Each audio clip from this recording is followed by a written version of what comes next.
All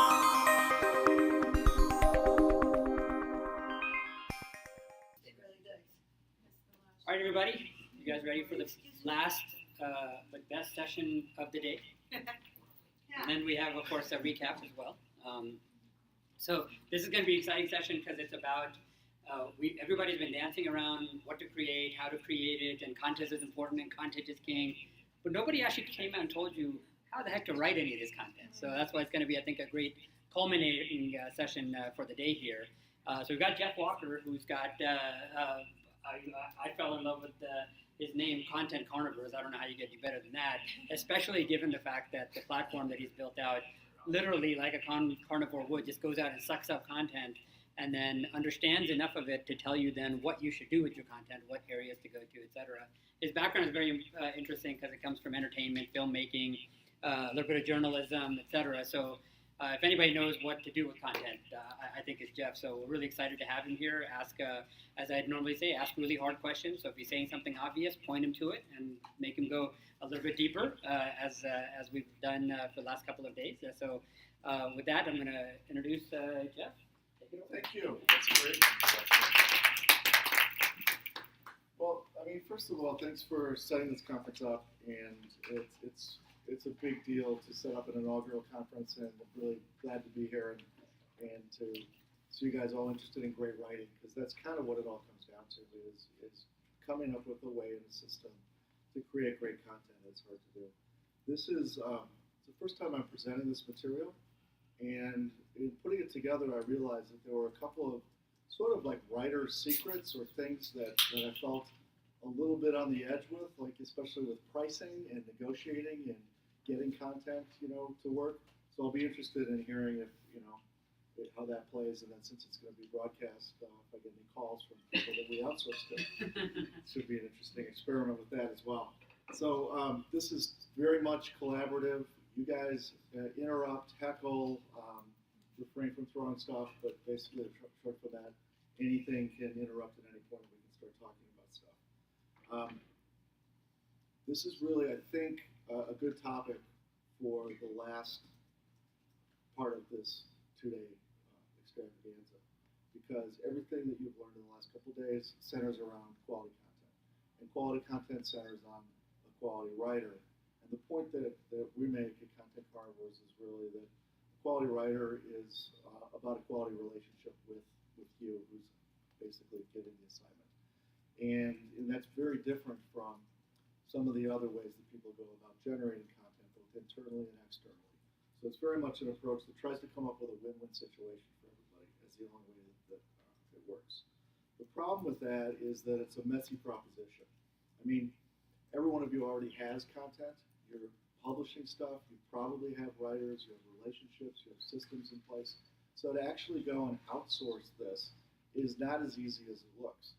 A lot of times you just don't know what you're getting into, where to look for, or how to start doing that. Add to the fact that hiring writers is kind of a dark art. I mean, basically their writers are elusive. They don't answer their phones. They're hard to find. They work in their pajamas. I mean, they're out there in their own world, and yet we want to come up with a way to reach them, engage them, and get great stuff out of them. So that's what this is really about. The other part of writers that's kind of funny is their pay scale really makes no sense. And there's reasons for that, which we can get into too.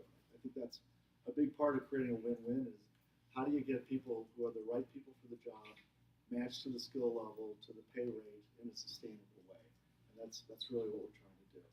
So first of all, who are these types? Who are the hitmen that you can reach? And there's different writers with different levels of skills. Obviously, there's a generalist. And what we want to do is define a generalist as somebody who is not just a writer for everything. They have some specific health IT experience. They have published somewhat in this, but they're not at the next level, which would be somebody with what we would call category experience. And I know these are fairly obvious distinctions, but they're important in terms of ratcheting exactly what you need to all the different parts of it. Does anyone's niece work, or just what's that? Anyone's niece can work too? Yes. Okay. Anyone's niece can work. We'll show you how somebody's niece works. So you've got the generalist who knows something about it, the category expert who has worked in the field, probably done some things. The candidate expert is at a higher level. The published and bylined expert, which is somebody who's known for that. And then somebody's niece. And that's the distinction where everybody's got somebody in their family or somebody who said, I've got a kid who's really good at marketing or who can write, and we want to find a place for those people as well. But that might not be the person who should be writing. So the idea is, how do you determine the best fit? So before that, as you know, writing is about revising. And so this slide actually should have come earlier, so I'm revising right now. You got to have certain things in place before you hire. I would look at this and kind of go back to it and add your own points to it. But there's several key things that if you have these together, the whole process is going to work better. And the whole goal here is really to get it to the point where you have a system in place and you don't have to think too hard about going out and finding writers and getting them to work with you. They like to know that you have your act together. They like to know that you have a clear voice for the brand, that you have links to relevant material, that, again, none of this is rocket science, but it really does matter to a writer, especially when you're trying to negotiate some kind of a price or some kind of a workflow. They need to know that it's not going to be a total nightmare for them, because we've all had those things where things blow up. It's something that you did, and then all of a sudden you're 2 weeks into it and you're just worried about it, even working out. So anything you can do to have your act together and help people avoid that kind of panic is going to allow you to get a better caliber writer. And that's really what it's all about. How do you get the best writer on the job? Other little things like access codes. Again, contracts and terms. We'll talk more about payment later. And internal processes, especially the revision and approval process. If you could show that up front, that you have that, or even say you have it up front, then you're just going to start building trust and you're going to have a little better relationship. I'll make one small note on proofreading. If you catch a couple of typos, it's okay. For some reason, online writing and writing on screens, it happens almost every day in every document where there's some typo. And I've seen writers blow up because they get chastised for it. It's not worth it. If you like the writer, cut them, him or her a little slack on the typo thing. If there's a typo in their bio or their profile or something, then they get rejected. So there's sort of like levels of them proving to you that they have their act together as well. So that's sort of a little bit of a dance. So now we're looking to hire the right person. And one question. Go ahead. Do you want questions in the middle or only at the end? All the way through. Okay, so in the case of the errors that you say you found, do you recommend getting a professional editor? Or Yes. in this case, were you assuming that, let's say I hired the person, I am the editor? I think there's, depending on the volume, some wisdom in hiring somebody who's going to be the editor and somebody saying you should proof everything. And I guess what I'm saying is typos happen. If you're going to bust somebody's chop over a couple of punctuation errors, that might be not a battle that's worth fighting. But if there's something that's repeating and it's bothering you and you're seeing some gross things, then move on. Part of the point of this is there's a lot of writers out there. There's a lot of people who want to work for you. And you should be able to find somebody that fits all the needs. But it's just one of those comments, that I've seen people get kind of nasty about the typos thing. And it's just one of those funny things about our world right now. So that's why I kind of bring it up. The purpose really of a lot of what we do is trying to break it down into a repeatable process. And part of that understands with the hiring of a writer is matching a skill level to the outcome. And by outcome, we're talking about the business objective. What are you trying to do with it and how is it going to impact your business? So it isn't, is it a blog post or a social post or whatever, but what really do you want it to do? Then we match the outcome to the outsourced channel.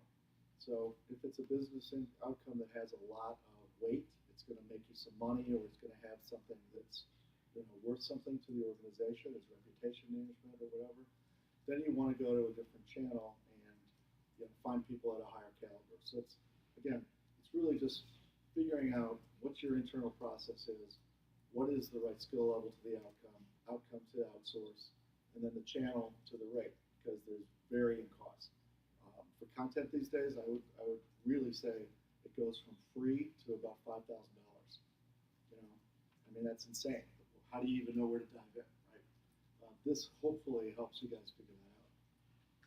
And then the most important part of all of it, to me, and I hope to all of you too, and to all of your writers, is the importance of the fit and the relationship that you can form with the writer. In a perfect world, you can actually find somebody who writes, you like their voice, they write it off the top of their head from their level of expertise, easily, it flows, everybody wins. If it's a chore for anybody along the way, then it's not going to work in terms of the quality of the output, the level of effort that goes into it. I mean, let's be honest, these are blog posts, social posts, they, in some cases add up to a white paper or an ebook, but a lot of it is, not to denigrate it, but it's disposable in a lot of ways, right? Let's try and make it not as disposable and make it so that it's satisfactory to everybody and actually helps drive some outcomes. And the only way that I've ever seen to do it is to forge some relationships with writers that you like and trust. So the first thing you have to ask in order to find that writer that you trust is, why are you publishing in the first place? What is your business objective? Some people want to generate leads. They really need that kind of content that fills their marketing automation and slots into all the different sales funnel, and they use it for email and they drip campaign and they do all that. That's a specific need. Other people want to increase their reputation. And we have customers that do capital raises. A lot of companies that are sort of mid-tier, they've done an angel round. They now look to institutional investors for Series A or Series B, and their reputation online is critical because all of these investors are going to start looking them up.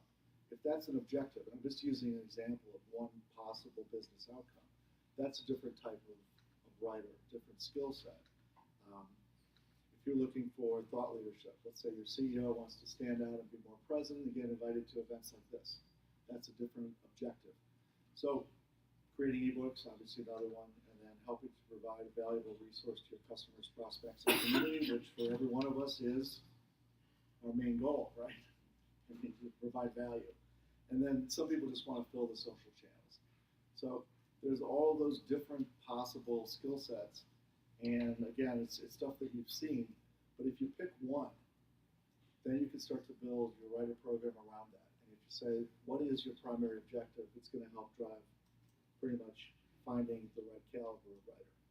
One question about the previous one, what do you recommend as reasons not to create content around? Where do you see people making mistakes, doing the wrong thing, saying that we want to do content, but they really shouldn't around that area? Anything there? I think when you look at the business objective part of it, and you say, honestly, is this going to do what we want it to do? And if you're just fooling yourself, then somebody has to actually call you out on that and say, content isn't going to solve this problem. So I think the organization, especially the marketing department, has the responsibility of making sure that the effort is going to match some outcome. So we're looking at basically how do we find the right writer. And honestly, you can find any writer in any channel, but it's a matter of how much do you want to pay versus how hard do you want to work to find them. And it's really that simple a relationship. You can go find people in many, many different ways, but there's definitely risks and rewards to it, and there's costs associated with it. And part of our objective is, again, the win-win in the relationship and trying to get people to people who should be writing about it for you, writing it at a rate that the company can afford and everybody's happy. So if we're looking at like the internet, it's changed dramatically, and online writing services are everywhere. You can go online right now and type in writing services, and 50 or 60 different places pop up. And some of them are generalist, specific, like they will have all kinds of different folks and all kinds of different disciplines. Some of them are more specific, and there's more products coming out literally every week that carve up the online space and let you find writers. The problem is that they're generally, I would say, more expensive in some cases or crappier in other expensive. So they're expensive in two ways. One is the quality and the effort to get good quality. The other is just a flat out cost. there's a service out now, and again, I'm not endorsing or ripping any service, so I'm not going to name them, but um, they're a good service. They try really hard. They have a high quality product. They have a good roster of writers, and to use the platform that lets you identify and source writers is entry level of several $1,000s a month to use the platform. Okay, then writers are extra. So I can't afford that. It's a great service. I really like what they're doing, and I admire the way that they make this process easier. Other services, you just go in and you can see a laundry list of people, and you can click on links and stuff, and you have to use your own sort of wits about you to figure it out. And that's sort of someplace in the middle. For the right project, using an online service to find a generalist, somebody who knows a little bit about what they're talking about, is great. It gets you out of a jam. Is a generalist going to be a relationship, an ongoing writer who knows your business, understands your product, knows your tone of voice, fits into your marketing? You want somebody like that, and it'll be a greater value in the long term than somebody that's just a faster find. But again, you can certainly find somebody online, and it can work okay. Is there anything special about finding somebody online specifically for health IT? I think what you have to do is look for specific examples, and it's such an area where you know right or wrong very quickly. So in that way, it's pretty easy. The problem is there's not a lot of them in those services because it is so specialized. So you're going to be hunting a little bit, and in some cases, we would say, can you write as a generalist? Do you have a good ability with the language, and then give them a tight brief so they can write against it, as opposed to somebody who's on an online service as a generalist for health IT. So the next level that we're looking for is somebody who we'd say is experienced in the category. That would be somebody that we call, again, they have knowledge, they work in the area, they've got definitely a good grasp of what it is. And a really easy way to find those folks is to go to LinkedIn groups. And there's a really kind of a interesting shift in LinkedIn. They started out as a recruitment tool. They're now a publishing tool. And what a great thing for us as we start to look to publish our own material, but also conversely looking at finding writers who are out there. I guarantee that anybody, and I've definitely found people on LinkedIn by going through groups and basically saying, who is sharing a lot of stuff that I agree with? Who's commenting on stuff? Are the comments intelligent, spelled correctly? Shared by other people, and do they seem to have a tone that fits with what I'm looking for? And that in some cases is almost more powerful than a writing sample, because the writing sample has been steered by committee, and the natural voice is kind of what you want. Again, the goal of this is to find somebody who is a no-brainer fit. That's the relationship. It just is going to work. You like their tone, you like their style, you like their personality, you like all the things that it fits to what you want to do. So a good way to do that is through the social channel and where it's more conversational and not as formal. At that point, you can definitely reach out and say, because a lot of these folks have now self-selected as writers, but I guarantee that anybody who is doing that volume of sharing and commenting has some hopes of being a writer. So if they're knowledgeable and you like them, you can start to mine them for talent that's emerging a little bit. A lot of kids are doing that too to promote themselves as writers. Twitter lists is another great way to look at it. You can see who's on a whole bunch of lists, and you can start to reach out to them. And really just say, hey, I noticed I like this post. Have you written or are you interested in writing in this category? And if not, do you know anybody who is? I mean, it's really that simple. And the same amount of time that it takes to fill out a form for an online and go through all those samples and read a bunch of stuff and go, same amount of time and effort goes into looking through LinkedIn groups. And the benefit of that is you're also participating in a group and you're sharing, you're learning some things in the category, which I think is always good. So you get a double hit there. Moving up on the skill level is what we would call the category expert. And again, part of the process that we're outlining here is how do we slot these people and find them so you don't have to think too hard about it. You can certainly find a category expert online. You can find a category expert through a Twitter list. You can find influencers. That's not hard to do. But we're looking for ways to get people who are going to fit into your system and are going to fit into basically your budget as well. And academia is a great way to find category experts. They're not necessarily even in the journalism school, but every city has got 3, 10, 20 colleges. Every college has majors. They've obviously got professors who've got students at the master's and the PhD program. And we found that every one of those people can write and is looking for money. And what a great opportunity for everybody. Good combination. You know, and how great that they've also got a degree or they're working. I mean, there's somebody with us right now who's in a PhD program at a major university and is finishing her dissertation, and it happens to be in a category that is very hard to write about. And she's thrilled to be able to use exactly what she's learning in things that she can publish and make some money. And it's really as simple as reaching out to the institutions. They're thrilled to hear from you. Everybody calls them every day and says, hey, if you got any free interns.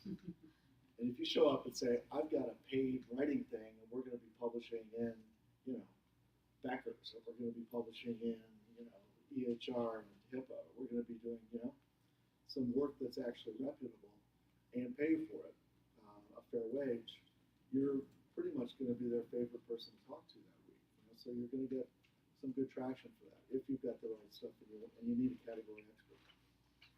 Next level would be the byline experts. And by that, we're talking about, obviously, people who write for all the papers that you read, all the blogs that you read, the people that you would follow. You can actually reach out to them directly because all the high-end writing services have already contacted them and said, hey, we got following, we like your writing, you're a category expert in here, you've got published credentials, we can, you know, get you more work through this. Well, in a lot of cases, writers really resent the middleman. They hate that concept. They don't like somebody making money off their back. They would rather go direct with you. And if you like somebody and you have an interesting assignment, they'll actually, they'll reach out. We have people who, you know, on behalf of our clients, people who write for Forbes, Huffington Post, Washington Post, New York Times, Wall Street Journal, Inc., Entrepreneur. I mean, people who write for really and do it regularly and make a living at it, and who will ghostwrite because they know the category so well, they can bang it out. We're not asking them too much, and we have our act together. So I mean, if you can have kind of this nice system in place, you can reach out to people and attract really, really high quality people. How much do they mind the ghostwriting part? They don't mind at all. Nobody has objected. There's some old newspaper guys. We've got a couple of guys who write for some of our health customers who are really old line, hardcore, 60 plus, maybe 70 plus newspaper guys. And they're the toughest. They want their name on it. They are grizzly, but they're awesome. You know? They got the stories too. So in those cases then, in the cases where the writers don't mind being ghostwriters, is their impetus just money? Yep. Yep. And it's really just taking their knowledge. They've worked really hard to become an expert in this category. They've got it all up here. They can bang out a 600-word blog post in an hour. I guarantee it. You give them a tight brief, they can bang it out in an hour. If you're gonna, we'll get into payment and how to talk about that. You know, basically we're not looking to, you know, insult anybody or pay them less than they're worth. We want them to actually make whatever they want to make. That's important. But the way you get to that point and go about it kind of takes a relationship, right? That's what I keep going back to. You got to have that. Here's what we're trying to do. Here's what you can do. And how do you meet someone in the middle? And last and not least, of course, is somebody's niece. And you know, again, the nieces and nephews and friends and families are always there, and there is some value there. And they're easy to find because you can put the word out through any of your social channels and say, who's got somebody in their friends and family network who can write. I'll go back to byline experts. It's published people in reputable places. It's also people who have a degree or have worked in that field. So they might not be writing for Forbes, but you have identified them and they've actually got, you know, life experience, category experience, and they can write. So it doesn't necessarily have to be somebody who is a Forbes writer, for example. And the same thing with someone's niece. We use it a little bit facetiously, but it's also a great way to reach out to your whole network and say, who writes? You know, it's just an easy way to start it. And most of us, I don't know, do you guys do that at all? Do you reach out when you're looking for writers? I probably half a dozen, five of them, but yeah. Right. I'm so insulted, Sean. Not once have you reached out. But yeah, it's amazing that people don't leverage their own networks or take the easy steps to do it. Because again, going to the trouble to fill out forms and go online and look through samples and all that takes as much time as any of these things. Right. And you're already reading the publications and you already know who the writers are that you admire. Why not reach out to them? It's just, again, a simple step to get to that next level. So then we come down to really kind of the hardest part of it, which is what do you get for X cents a word? And the first thing I'd have to say is don't pay by the word. Once upon a time, there was a journalism model, and they based it on column inches and words, and it worked pretty well to, pay everybody kind of according to a scale. But that was a print world. It's changed dramatically, and the part that I have a hard time with is words are different. Like there's $1 words, there's 25-cent words, there's words that are free, and how do you say that's worth X number of cents per word? I can't do it. I don't know how Maybe you should add that in content carnivores where you can give the value of a post. the value of a post. Well, that's the holy grail. Yeah. That's marketing analytics. If you can do that, that's it. So the next part of it is if you don't pay by the word, I would recommend that you not pay by the hour either. Paying by the hour is just a no-win proposition.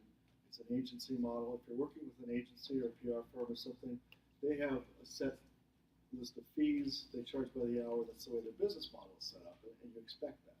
But when you're paying a writer or paying by the hour, it just doesn't apply. A lot of writers come out of the agency or the PR background. That might be some of your byline experts, people who used to work writing about this for PR or placing stories. But when they're writing on their own, we prefer to look at it in terms of let's pay by scope. Okay, and let's look at what exactly it is. So if you're first matching the skill set to what the business outcome is, and is it a valuable business outcome or is it lower on the pole? Then you're looking at the channel. Is it going to be expensive to source these people, both in terms of the cost of it or the cost of your effort? Because they'll both equal. Cost of money or cost of your effort will be a wash. Then you're going to say, okay, now we're getting down to we have those variables figured out, and how do we start to just sort of calibrate in what it costs to actually hire these? And the only way that I've kind of come up with that works is to start to look at your content calendar, which unfortunately most people don't seem to get to. It's a very hard thing to get and to maintain the calendar. But I'm assuming that all of you guys are all buttoned up and you've got calendars and you've got what's going to publish when and how frequently it goes out.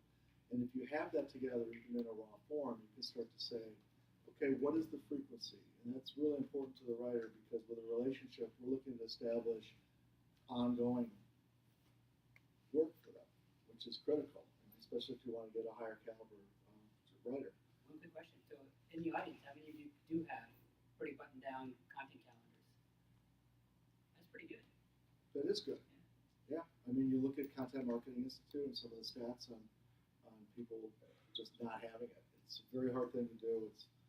It's also hard because it changes. The nature of what your content's going to be changes. So we can totally be forgiving with it. But in general, if you have the calendar, that's going to help. Again, it's going to prove to the writer that you have not just one assignment. You've got a calendar. You have an agenda. You've got an objective. You've got things that you're going to do. You're in the publishing business. And that's important to people who are also making money publishing. They just want to know that. We said you're not going to pay by the word, but word count estimates definitely help to judge what's going to be the required effort. So you need to know what's on the calendar, what level of skill it takes, what the business outcomes are going to be, how many words it's going to be. And then the biggest impact for all of you guys is what's the pain point internally? What is the internal effort? And building that into your service level agreement, because some clients want the writer to do it all, and some of them want to have their hands on everything and affect every word, and usually it's somewhere in between. So what is that sort of balance between your organization, the way your marketing department works, and outsourcing these writers? And then the last part is kind of a little bit of a curveball because it's the basic site analytics to measure the impact. You might not, or you might share that with the writer. The writer might not care. They just want to deliver quality of content. But you should know, what do you want to do beyond the objective of the business outcome? Do you want lead gen? Do you want reputation? Do you want thought leadership? You should look at what in your system you can actually measure against it. And I throw that in because these days the marketing analytics and the justifying of what you're doing is critical to being able to sustain a program. If you could say, I'm running this program, these are the business outcomes, these are how we're measuring it, directly related to the way you measure stuff, and not just,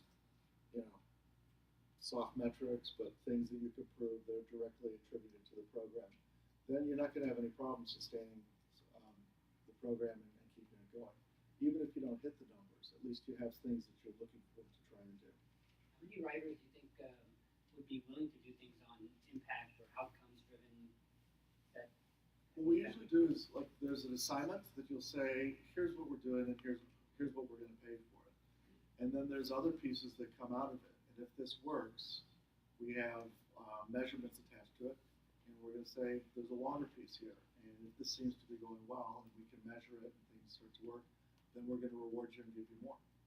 And people are, rather than incentivize them based on the performance of a post, which is intangible, we'll say we'll give you a bigger piece if it actually seems to be a good fit on all levels. And so the only pushback one would imagine is that that's pretty much out of their control, right? The delivery. I mean, if you're the publishing company in this case, you're supposed to be doing the distribution. So Right. That's why I guess they wouldn't be that thrilled about saying, okay, fine, it's my work, but then if you don't distribute properly, what would the outcome look like? Right. And they should hold you accountable to it too. If your distribution is terrible, it doesn't matter how good the copy is. It's just not going to work. So all of that has to come into play. And if it does work and you have your act together and you can promise the writer more, that's also going to bode well for the relationship. So now we're going to start to just kind of put together a little game called Who and How Much. And we have some business situations where we look at what your outcomes might be, who out of generalist, experienced category guy, category expert, byline expert, or someone's niece would be the best person for the job. And then try and take a stab at what we should pay them. Because it's really the dark art of all this, let's be honest. The paying of the writer is hard. It's just, and we want everybody to win here. So the object is everybody wins. So the first thing is a simple one. It's like we call it a blurb, right? It's like a social media post. I would hope that, to get more out of your social media, you're not just resharing it and sending it out without touching it. I hope everybody is using best practices and actually crafting some point of view, or at least a lead-in or a headline or something that gives it the flavor of your organization. It's harder work, but that's why you might need an outsourced writer. But it's well worth it. The social channels are so filled with crap these days that, if you're not contributing or showing something, you're not going to be rewarded for it. The other part of it is, if you are doing that and it's trackable back to you, like in Google Plus, for example, you're going to be rewarded for it heavily. And by publishing frequently and also with an original slant on it, it'll always be worth your while. So even though it's more work and might cost a little bit of money to do it, it's worth the effort. So for the blurb, let's say you need some insightful LinkedIn posts that are more than just the rehashes, and you want to do 10 a week, and you want to get, average of 50 words per blurb, and you want to increase your followers 10%. That's a reasonable goal to increase your LinkedIn followers, but pretty hard to do. I mean, to sustain a company page growth of 10% means you got to be providing value. 10% per what would you say? I would say over the course of a quarter. If you could start to show just some steady growth on it through content. And that would be an example of what we would feel is a doable metric. You can totally track that. If one person is writing these blurbs, you're publishing them out, and you're expecting that kind of growth, you should be able to hit that. And if your engagement numbers aren't any good, you can also start to track that and say, let's adjust. And, if you like the writer, don't fire them. If maybe it's the topics or some part of it, but you can at least start to say, this is what we're going to hold ourselves accountable to. So in this case, when we're looking at the blurb, let's assume that you're supplying the topics or the ideas and the links. You guys have stuff that you want to share because you're already out there curating your own stuff or finding stuff that's relative to your business. So the writer can just come in and write the blurb. So that's the first part of it. And let's look at this exact thing here. You're looking at increasing followers 10%, which I said is sort of, a goal.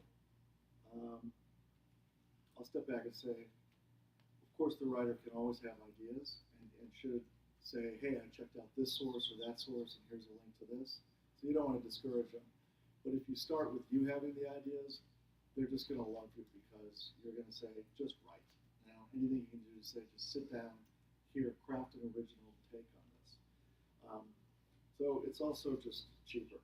You've already got the list, and if you could just give it to them, it's going to be easier and faster, less layers. So who do you think of all this would be the right guy for the job? For 10 per week, 50 words, LinkedIn. Is it the generalist? Category expert? Expert? Insightful, you definitely get category expert. Or Expert? I'd say category experience. Yeah, category expert or experts. Okay. Category experience, which is where we find those guys as LinkedIn groups, basically. Somebody who knows it, but the trick there really is, okay, you found this guy on LinkedIn. They like LinkedIn. They're working on LinkedIn. They're writing comments and sharing stuff anyway. It's going to be a no-brainer for this guy or this woman, right? It's like again, this isn't that hard, but it's sort of matching the skill level to the channel, to the outcome, and finding a natural fit. That's, again, not to keep hammering home the relationship, but that is what it is. And at that point, this person, I guarantee, will be able to sit down and bang those out and make a decent wage, and they will be happy about it. Unhappy writers, bad content. Happy writers, they will give you all kinds of ideas and rewrite stuff, and be thrilled to work with you. Would it be typical if you engage somebody to do this kind of work with category experience specifically to ask them to sign an exclusive that they would not then write for somebody else in the same area? Because that would be my fear, is that I would see somebody in the same group and know that the content person I just hired is now writing for my client's competitor.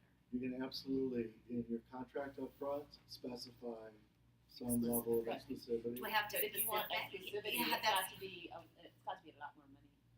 Yeah, and do I have to specify, you can't write for the following? You can do that. I think everybody understands that you can't be writing for competitors. I think that's natural. If you're going to exclude them from writing for other publications or other things, that's going to cost you money. But I think you're going to have sort of a nice middle ground where you say, look,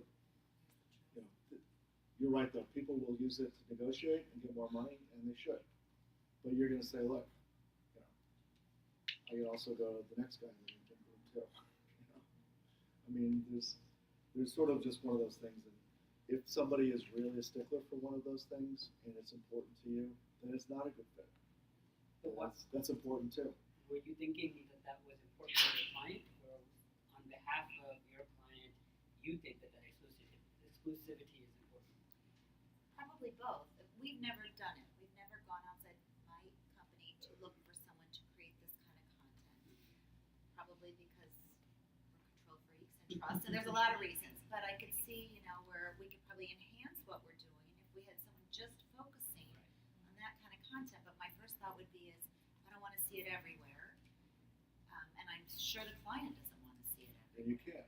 You're absolutely right. And I also kind of know, like an exclusive agreement, a lawyer will tell you is only as good as the paper it's written on. So there has to be that trust. So if you write it on gold, it'll be fine. Maybe. You go to court and you have a right to make a living. Yeah. So, but obviously, if someone signs it, you have to assume that their intent is such that they're not going to screw themselves or you. But But you mentioned the similarity engines and stuff that can do plagiarism checks. Yep. So there are some automation tools that one could put into place. I think the first part is trust and relationship. Right? If you agree that they're not going to do it, they can accidentally, like I've had I won't name the publisher, but about a month ago, there was a request for for me to write something with my own name on it that was going to be published on their site, which is all fine and dandy. But then there was a clause in there that clearly indicated that I couldn't take anything that I had put here and ever put it anywhere else. I'm like, how the hell am I supposed to track that? And if one sentence that I've happened to have written for you, again, it's my name, so I'm not writing it. It's not a ghostwriting because I don't do that. But that was one of those. The exclusivity has to be reasonable to say, reasonably, don't copy and paste for multiple clients. But I think that if it's unreasonable, like I just didn't sign it, I just refused. I have no idea what I might do a year from now that might sound like something that I wrote for you. And I knew that from a relationship perspective, they weren't going to bother me about it. But it's just the idea of signing that away and saying I would never write anything similar to this again. No way. Yeah, I think that gets at the core of it. If it's reasonable and people are looking at it as a way to make some money based on their knowledge and something they do naturally, there are a lot of people who will do that. There are other people who are holding themselves in kind of a higher standard and they won't do this work anyway.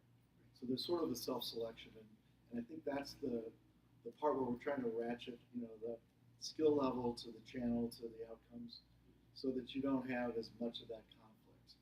If you're getting somebody who's a good match, then they're going to be okay with a little exclusivity, but also writing for these channels.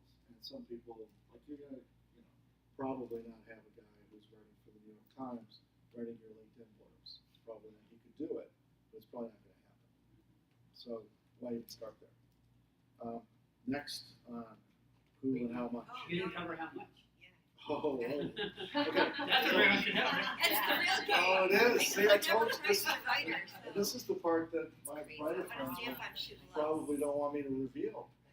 Now, something like this, if you really look at 10 per week, 50 words, call it about the same weight as a blog post. If you're looking at market value for a blog post, again, source, usage, not by the word, but just in general, you're looking at, $150 to $350, right?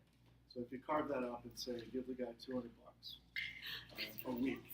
Did you get it? You're 200 a week. I was Yep. 20 per week, yeah. And that's fair. I mean, this guy, since he or she is writing in LinkedIn anyway, understands the category, you like their style, they're able to just bang it out off the top of their heads. I guarantee you they'll be happy to do that and write some stuff. You're not looking for a full-timer, you're just looking for somebody to fill your social channels with. But you're giving them the ideas in this case. You're giving them links to stories that you found, yeah. And then they don't have to think too hard, they can bang it out, and you don't have to approve what they found, because that's as much of anything. But that's great for Jeff because that's what Content Carnivores is doing. I Helping swear, you find it. we do have an algorithm Yeah. that identifies quality sources, but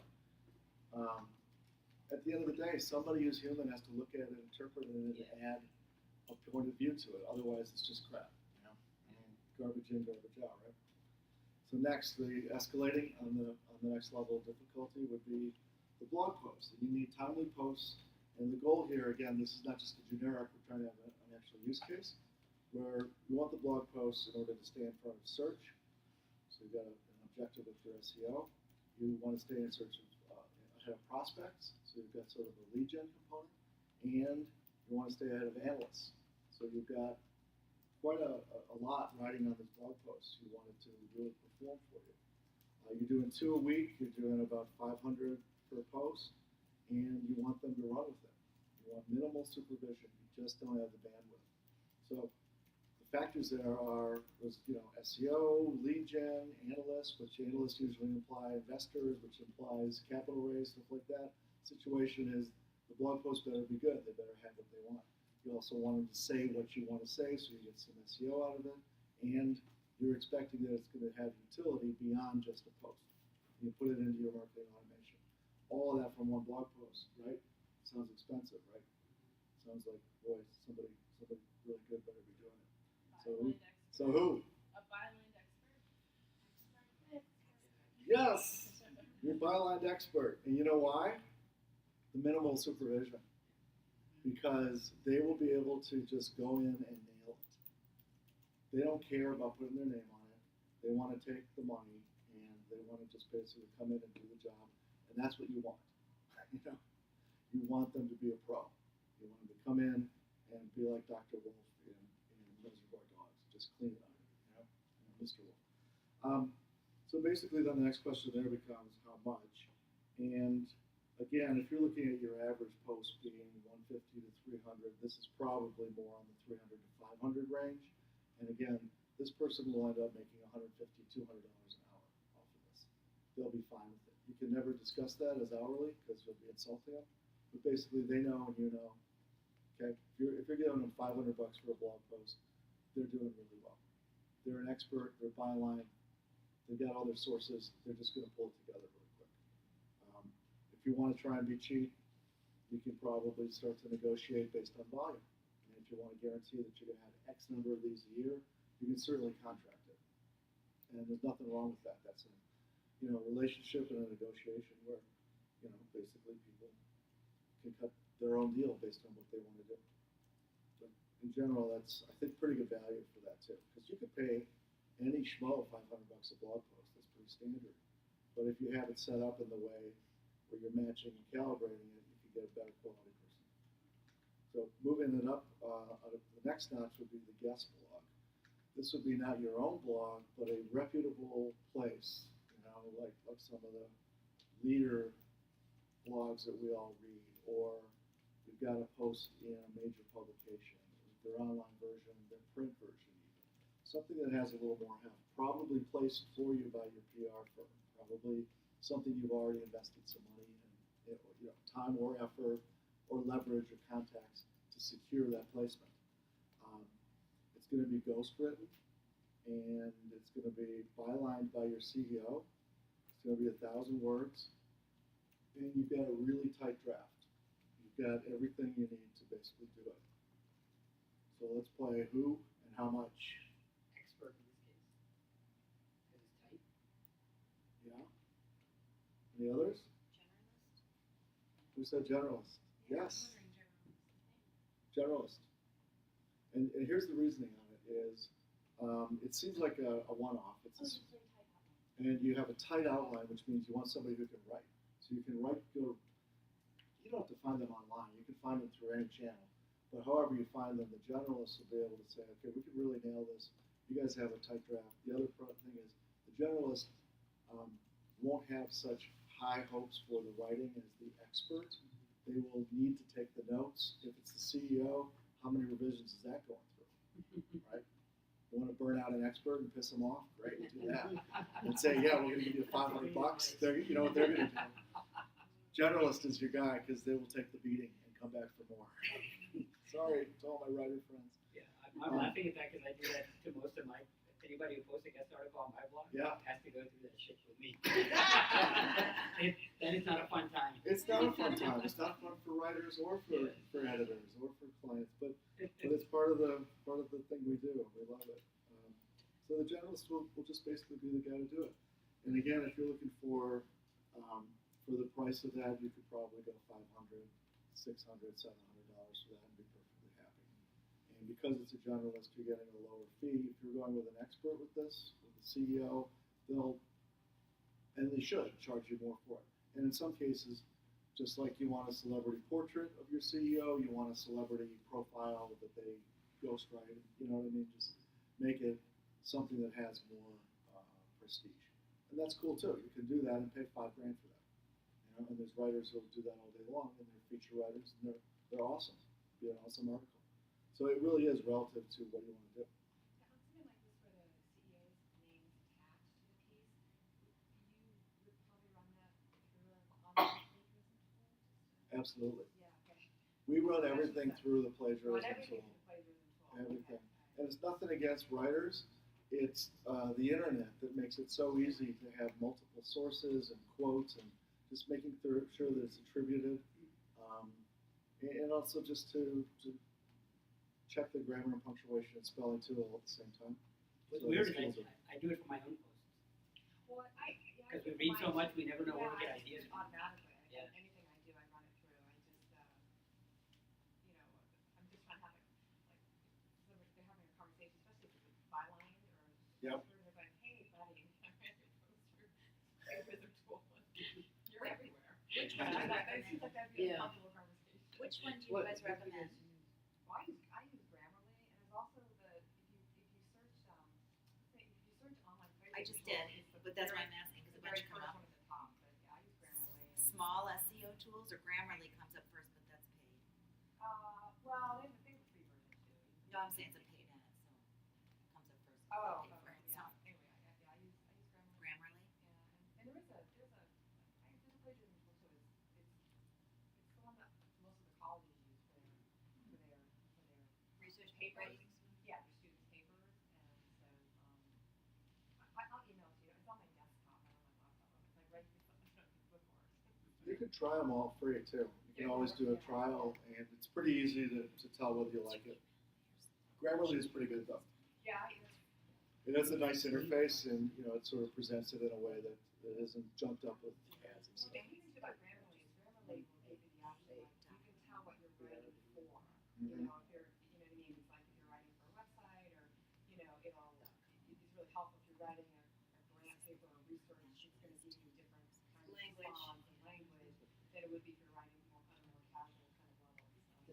The one, Turnitin is something our university uses.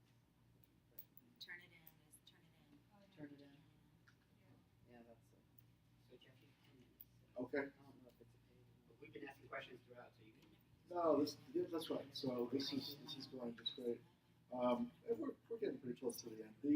The ebook is sort of the last use case that we have, and the situation here is that we're looking to create a series of thought leadership pieces that collectively will form a longer piece and ultimately be an ebook or something that you self-publish or something that has lasting value. It'll probably be heftier, let's say 5,000 words. And part of the challenge is that we want to create it in a way that it can be used for the blog, the newsletter, the email, the social posts. We basically want to create a cow and then carve it up, except we're going to put it together on the way.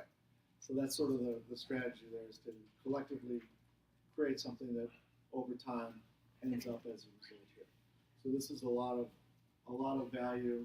There's sort of a puzzle piece mentality to it that has to go into it. And let's play. Okay, also there's research required for it because it is something that is a thought leadership piece and there's more to it. So who do you think is the best for the job? The generalist category, experience expert, byline expert, or someone's niece? I would put the byline expert. I pick expert because you probably want their name on it as well. I've got the category expert, and we source them through academia. And again, the research component there is, to me, the critical part. They're going to be great at figuring out really cool stuff, forward-thinking stuff, thought leadership stuff. Who better than academics to be out there on the fringe, right? For your thought leadership, that's, in my opinion, where you belong. But they don't know the marketing part of it. They can't carve it up. So the combination of your strengths internally and their forward, just natural tendencies is going to give you not just the volume of the words, but also the utility of how to place it in multiple locations.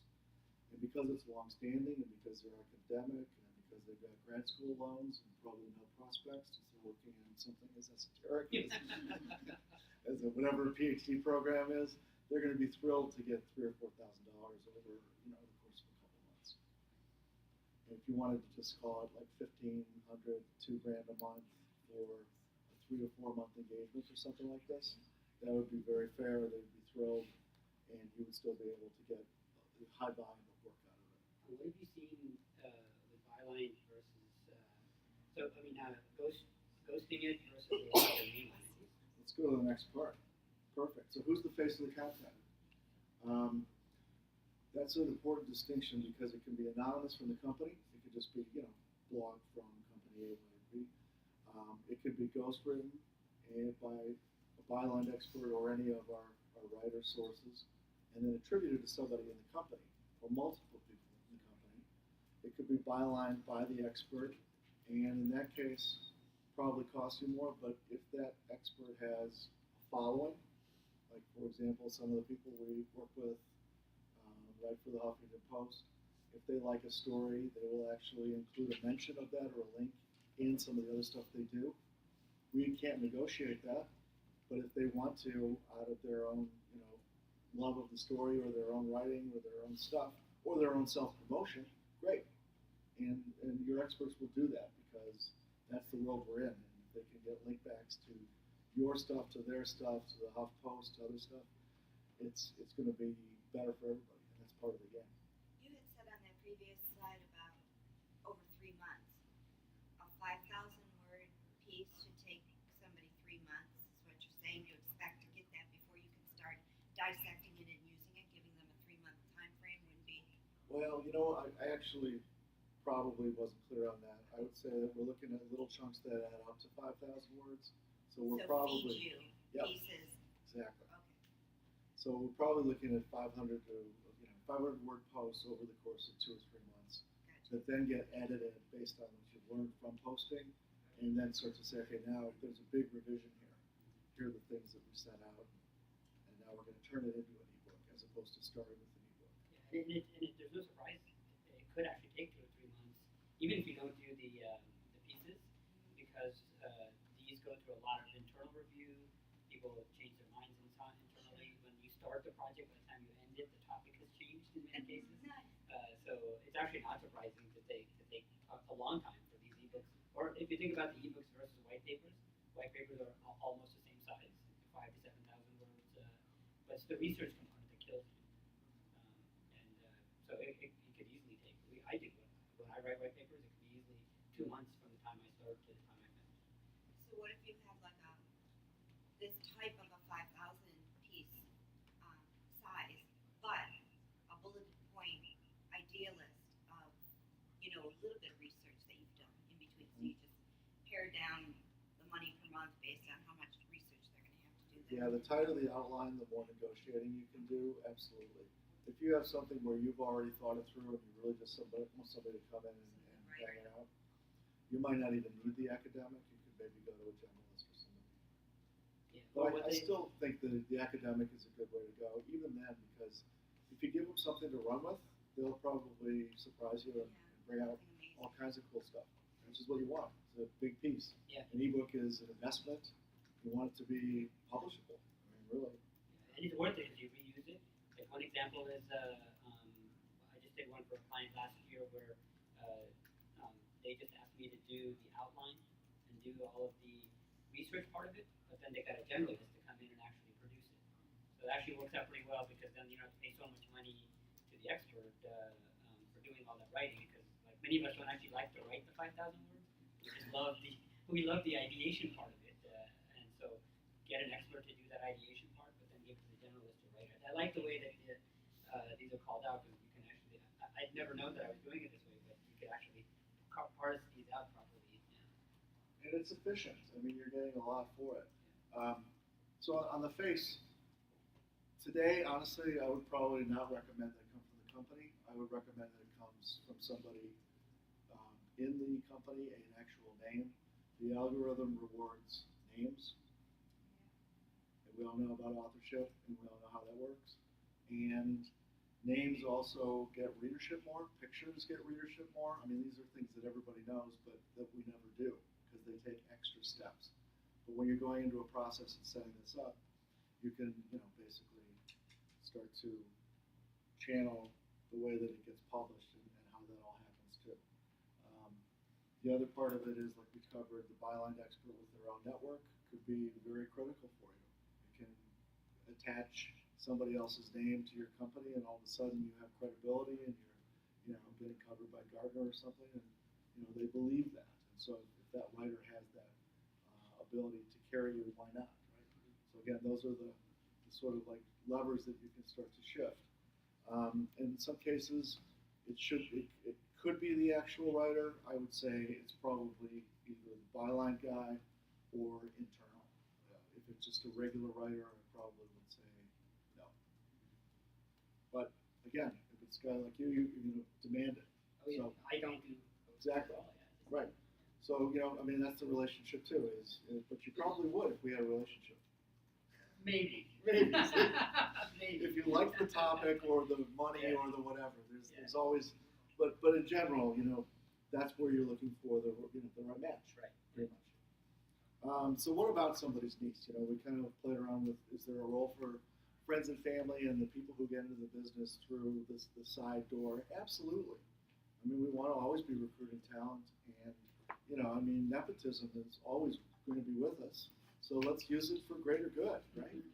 I mean, let's find the really talented kids and nurture them. And I don't think that once upon a time, social and content was well, let's give it to the intern.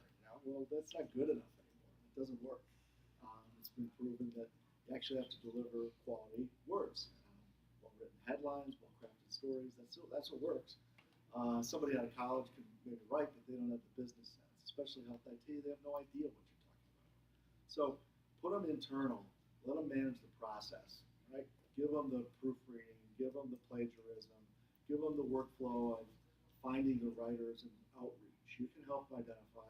They'll pick it up pretty quick, and before you know it, the writer will blow the deadline, and your niece will have their all about Eve moment.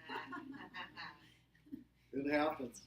The writer will blow the deadline, or it'll be something that's off or unusable, and then he or she can come in and say, you know what, I can do this. And you'll have cultivated that backup. It works great. In fact, I'm going to see my niece tomorrow, and I'm going to recruit her. Just because I've been making fun of her all day. So I feel guilty now. I'm going to help the kid out. She's out of school, and she probably needs a few bucks.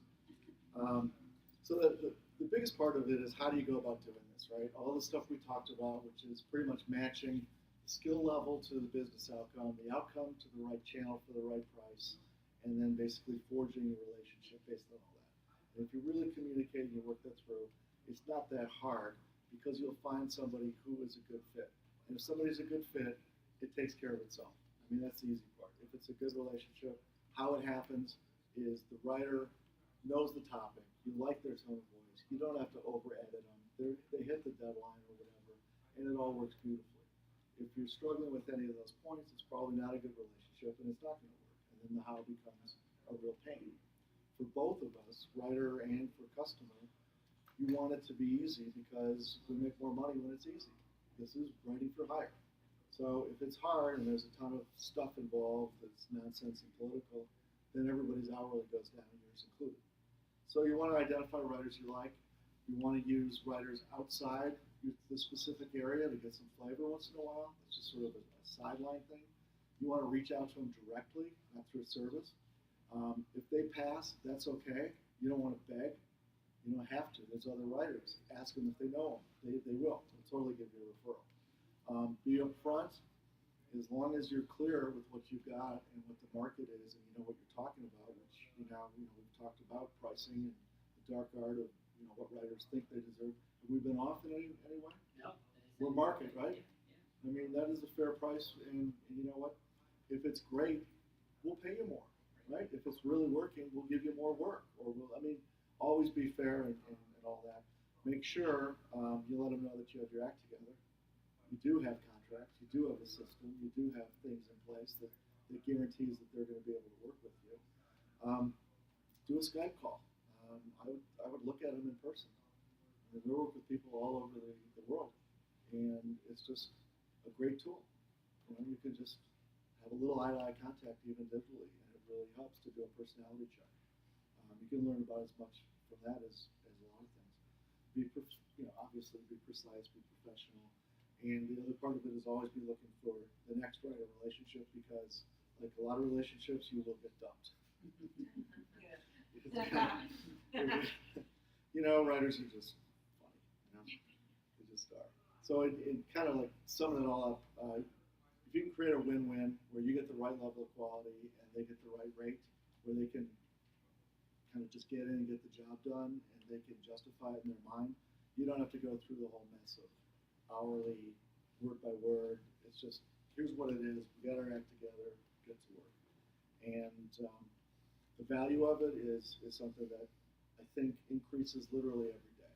The value of content, and it's not just the whole content marketing buzz, which I'm really probably going to forbid using that word for the rest of the year. But it's really as simple as people have always responded to high quality. They've always responded to good writing, great ideas, and that's really what this is all about, is trying to get that level up. So thank you. Yeah, that was awesome. over, and we're going to be heading back over there to have our summary session. Any quick questions? I mean, this was awesome. Hopefully, it was very actionable, especially the pricing. That was Good. great. I think it was matched. There. One thing about the pricing is if you do like someone, start at let's say it's $500 per post, but then give them $700 as a bonus, right? Not on top of, but a couple $100 bonus works out better than taking a higher price in many cases because that gives you the wiggle room just to make sure you like what they wrote. So That's a good tip too. That's a good place to go. Any other questions quickly for?